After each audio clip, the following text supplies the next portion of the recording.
म ओम प्रकाश करेल आजको यस कार्यक्रमलाई म प्रस्तुत गर्न गइरहेको छु र सबभन्दा पहिला म आज हाम्रो यस म सचेत नेपाली महाअभियानको यस बैठकको अध्यक्षता गरिदिनु हुनको निम्ति यस महाअभियानका सक्रिय सदस्य जनकवि श्री भोला बराज्यूलाई हार्दिक अनुरोध गर्दछु। धन्यवाद।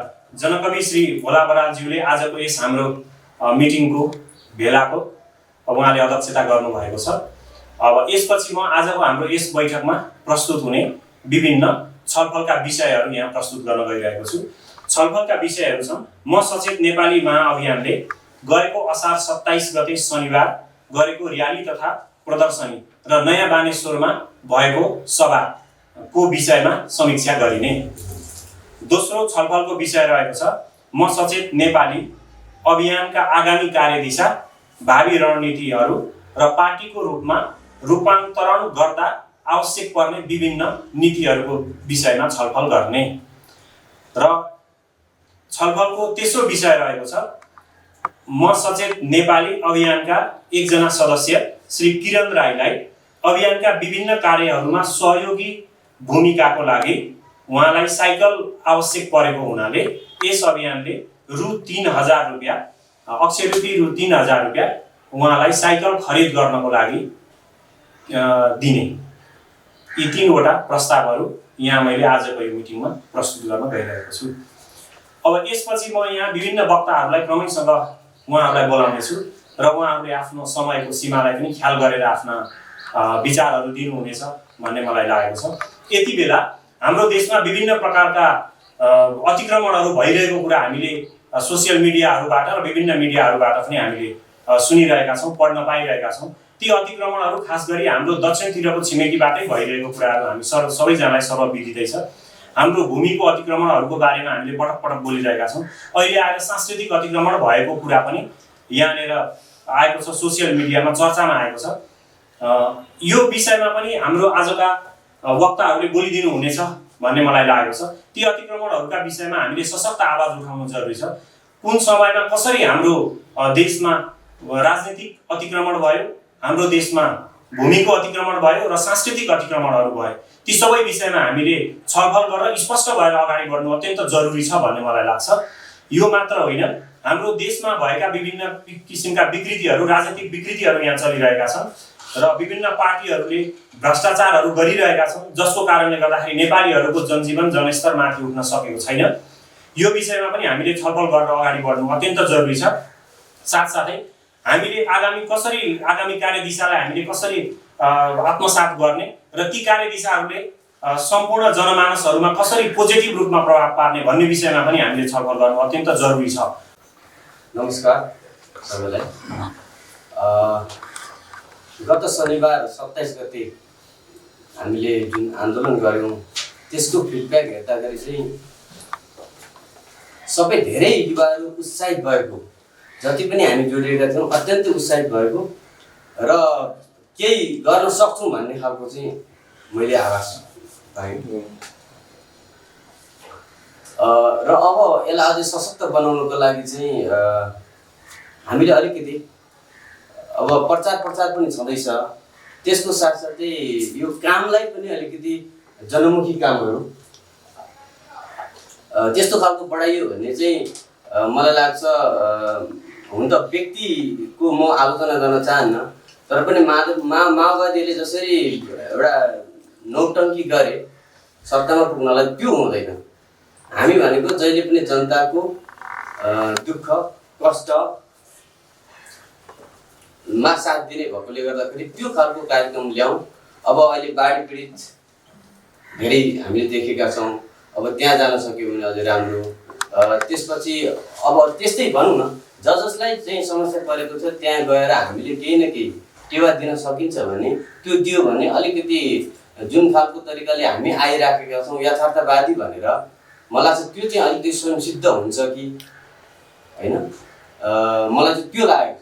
त्यसले गर्दाखेरि अब त्यसको लागि चाहिँ हामी बसेर सबैको आइडिया कलेक्सन गरौँ, अनि त्यो आइडियालाई चाहिँ अब मूर्त रूप दिनको लागि अब त्यसको विभिन्न पक्षहरू छन्। किनभने हामीले कार्यक्रम जब लन्च गराउँछौँ, कार्यक्रम गर्दै जाँदाखेरि त्यो चाहिँ तपाईँको हाम्रो आफ्नो रिस्पोन्सिबिलिटी बन्द नगर्दाखेरि चाहिँ फेरि हाम्रो अभियानलाई चाहिँ समस्या पर्छ।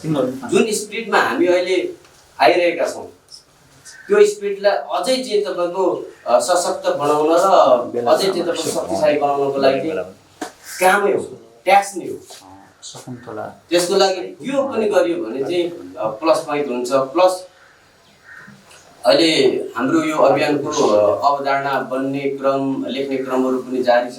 यसमा हामीले चाहिँ तपाईँको अलिकति यसलाई पनि छिटोभन्दा छिटो लग्यो भने सबै साथीहरूका चाहिँ तपाईँको एउटा भनौँ न कुराहरूलाई सुन्ने, मन्थन गर्ने एउटा समय पनि हुन्छ र लोकतन्त्रमा जहिले पनि अरूको कुराहरू सुनिन्छ।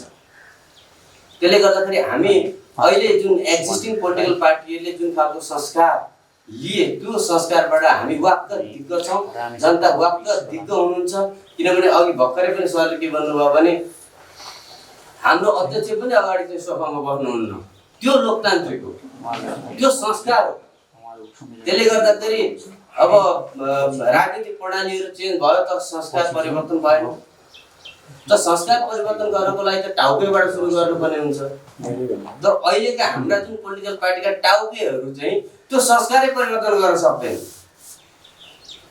होइन। अब उहाँहरूलाई हामीले चाहिँ तपाईँ भेट्न जाने भने पहिले हामीले धनुष्टङ्कार भएर नमस्कार गर्नुपर्छ। तपाईँलाई म एउटा सानो उदाहरण दिन चाहन्छु। Canadian prime minister Justin Trudeau एउटा टावर रहेछ, त्यो टावरमा चाहिँ तपाईँको भिजिट गर्न जाँदाखेरि त्यहाँ गार्ड हुनुहुन्थ्यो। त्यो दुईटा गार्डलाई तपाईँको हात मिलाउँदै भित्र छिर्नुभयो भनेपछि त्यहाँको लोकतन्त्र र नेपालको लोकतन्त्र हेरौँ त।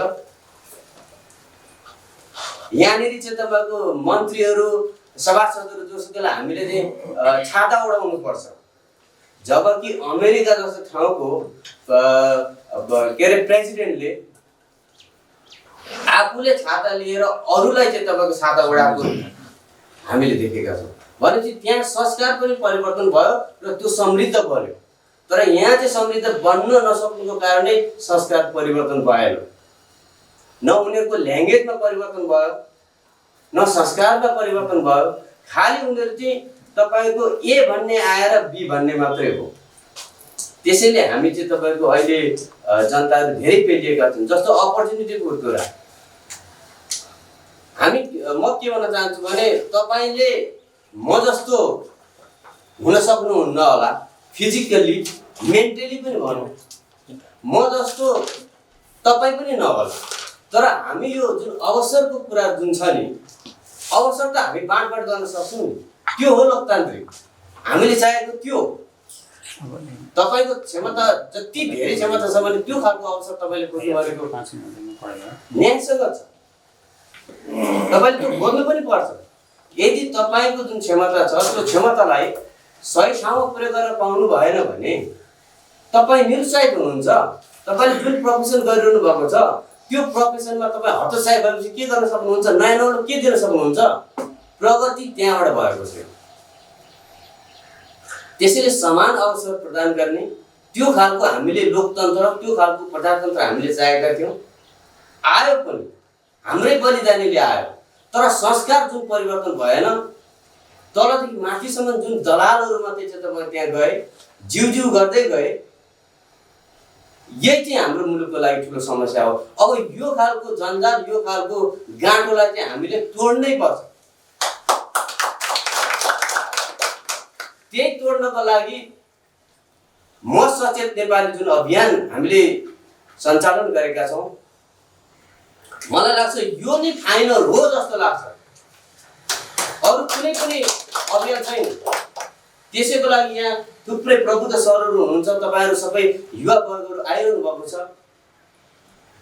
अब सरले अघि भन्नुभयो खालि 40 देखि मुनिको मात्रै तपाईँहरूको अभियानमा जोडिनुहुन्छ भन्ने खालको कुराहरू पनि गर्नुभयो। त्यस्तो होइन। हामी कस्तो भन्दाखेरि माटोको घर ढुङ्गालाई, ढुङ्गाको घर माटोलाई गरेर चाहिँ यो अभियान हामी सञ्चालन गर्छौँ। त्यसको अर्थ हामीभन्दा प्रबुद्ध व्यक्तिहरूको चाहिँ हामीले क्षमता चाहिँ प्रयोग गर्दैन भन्ने कुराहरू होइन। उहाँहरूको क्षमता पनि चाहिन्छ हामीलाई, तर उहाँलाई कहाँ फिट गर्ने भन्ने कुरा त तपाईँको जुन अहिलेको जुन संस्कार छ त्यो संस्कारदेखि हामी माथि उठ्न चाहन्छौँ। हरेकलाई सम्मान होस्, हरेकको क्वालिटीलाई चाहिँ तपाईँको एड्रेस गरियोस्, उहाँहरूको क्षमतालाई चाहिँ तपाईँको राज्यले चाहिँ प्रयोग गर्न सकोस्। अहिले त तपाईँको हाम्रो क्षमतालाई प्रयोग गर्न राज्यले सकेकै छैन। तपाईँ मान्छे मोबिलाइजेसन भएको हेर्नुहोस् न, 10 to 4 मात्रै काम गरेर देश बन्छ। इंडियन दलाल मुर्दाबाद, इंडियन सेना कालापानी चोर, इंडियन सेना कालापानी चोर, इंडियन उत्पादन बन्द गर, असमान सन्धि